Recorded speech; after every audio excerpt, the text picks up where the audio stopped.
आज हम इंशाल्लाह बात करेंगे छाले और फुड़िया के बारे में। बहुत सारे ऐसे लोग हैं कि जो इस मसले से नावाकिफ़ हैं, उनको इस मसले का पता नहीं है।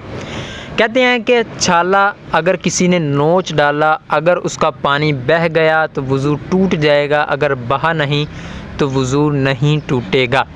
इसी तरह कहते हैं कि अगर फुड़िया बिल्कुल साफ़ हो गया और उसकी जो मुर्दार खाल है वो अभी बाकी है, जिस्म पे मौजूद है, तो इस सूरत में कहते हैं कि उसके ऊपर की तरफ मुंह और अंदर खला है, तो इस सूरत में कहते हैं कि अगर वो पानी से भर जाए वज़ू करते वक्त तो ये पाक है, इससे वज़ू नहीं टूटेगा।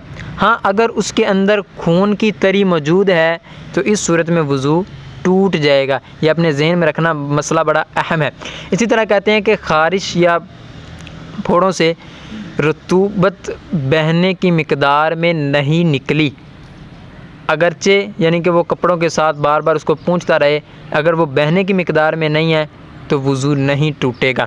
इसी तरह कहते हैं कि अगर नाक से जमा हुआ खून निकला तो इस सूरत में भी वज़ू नहीं टूटेगा। मुनासिब ये है कि वो दोबारा वज़ू कर ले। तो ये मसले 2-3-4 मैंने अभी बयान किए हैं, तो ये आप जहन में रखिएगा। अल्लाह ताला हमें अमल की तौफ़ीक़ अता फ़रमाए। आमीन।